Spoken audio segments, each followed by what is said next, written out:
sa ginagawa nila dati nung wala pang liabilities para kumita ng mas malaki. Tulad ng kalagayan ng isang doktor. Kung hindi niya sisiputin ang pasyente niya, wala siyang kita. Dito mo na makikitang may lumalamon na sa oras ni Juan Middle Class.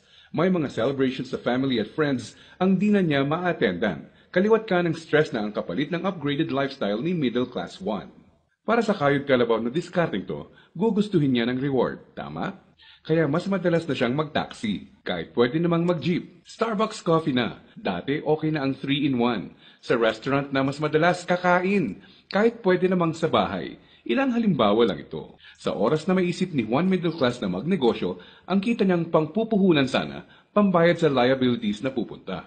Kung tatanungin mo siya kung anong gusto niyang baguhin, madalas na sasabihin niyang ibalik sa kanya ang oras niya. Mabait si Juan Middle Class. Gusto niya ng maganda at komportableng buhay para sa pamilya niya. Magaling din siya sa trabaho o sa propesyon niya. Sa kasamaang palad, pagdating sa pinansyal na mindset, may outdated advice at information siyang dala. Ang dating akala niyang assets ay liabilities na pala. May pag-asa pa ba si Juan Middle Class? Malalaman natin yan ilang sandali lang. Ngayon, tignan muna natin ang sikreto ni Juan Mayaman. Alam mo ba na madaming Juan Mayaman ang mga self-made? Ibig sabihin, bunga mismo ng sariling pagod, sakripisyo at tiyaga ang tinatamasa nilang tagumpay. Simple lang kung susumahin mo ang lifestyle niya, may time and financial freedom. Maluwag ang buhay kung may kailangan. Choice sila kung ano ang sasakyan nila, saan sila titira, sino ang makakasama at makakatrabaho nila, kailan at saan sila magbabakasyon, at iba pa. In reality, mas madami din silang tsansang makatulong sa kapwa, gaya ng pagdodonate sa charity at pagsali sa outreach programs. Balik tayo sa tanong, saan napunta ang pera ni Juan Mayaman? Kapag may perang hawak si Juan Mayaman, sa asset niya ito dinadala. At sa asset na ito ay kikita pa ng mas maraming pera para sa kanya.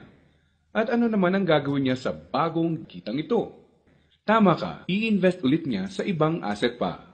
Ano ba ang mga examples ng asset na ito? Andiyan ang investments, apartment, or kotseng pinaparenta. Ang edukasyon, seminar, tradings at iba pa na magtuturo sa iyo ng skills na kaya kang bigyan ng kita ay asset din. Sabi nga ng isang bumper sticker, if you think education is expensive, try ignorance. Ibig sabihin, kung tingin mong mahal ang edukasyon, subukan mo ang kamangmangan. Assets din ang mga negosyo, lalo na ang mga kumikita ng passive income. Paano ba napagtatrabahuan ni Juan Mayaman ang kanyang time and financial freedom? Ang sikreto? Passive income at leverage. Sa practical na ibig sabihin, ang passive income ay income na pumapasok kahit tapos na ang malaking parte ng trabaho mo dito. Konting oras na lang ang kailangan ni Juan Mayaman para i-maintain ang asset niya. Kahit natutulog siya, pumapasok pa rin ang kita. Hiramin naman natin kay Robert Kiyosaki ang ibig sabihin ng leverage. True leverage is the ability to do more and more with less and less. Ibig sabihin, ang tunay na leverage ay ang kakayanan na gumawa ng mas maraming gamit ang mas kaunti. Para mas madali nating maintindihan, gamitin nating halimbawa kung paano nagsimula ang isa sa mga pinakamalaking drugstore sa bansa.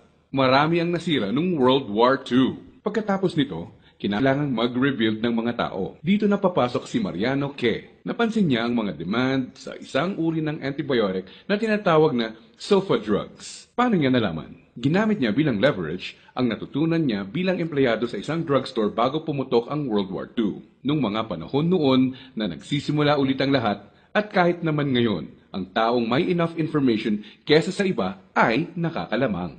Gamit ang 100 piso, bumili siya ng sulfathiazole tablets at kumita sa paglalako nito. Ginamit niya mga unang kita niya para bumili ulit ng mga tableta na ilalako. Hindi niya ginasto sa liabilities at abubot ang mga sumunod na kita. Nag-ipon siya at gumawa ng kariton. Ginamit niya ito para makabenta ng mas marami pa. Naging asset at nagbigay ng leverage sa kanya ang kariton. Taong 1945, nakaipon siya ng sapat na pera para ipatayo ang una niyang drugstore. Pinangalanan niya itong Mercury Drug. Ngayon, kahit natutulog si Mariano, may humigit kumulang 900 na branches na at 11,000 na empleyado ang mga nagtatrabaho para sa kanya. Leverage. Dahil dito, pumapasok pa rin ang passive income sa kanya. Pwede mong gawin ang ginawa niya. Gamitin mo ang pera mo sa pagsisimula ng pagkakakitaan. Andyan lang sa tabi-tabi ang mga negosyong kayang magbigay ng passive income at leverage sa iyo. Gaya na lang ng experience ko. Di ko inakalang isang maliit na flyer lang na inabot sa akin sa mall ang magiging tulay para sa isang negosyong nagbibigay passive income at leverage sa akin. Naging ugali ko na i-prioritize sa mga pagkuha ng assets bago liabilities. Ano ang konklusyon natin ngayon na magpapayaman sa'yo?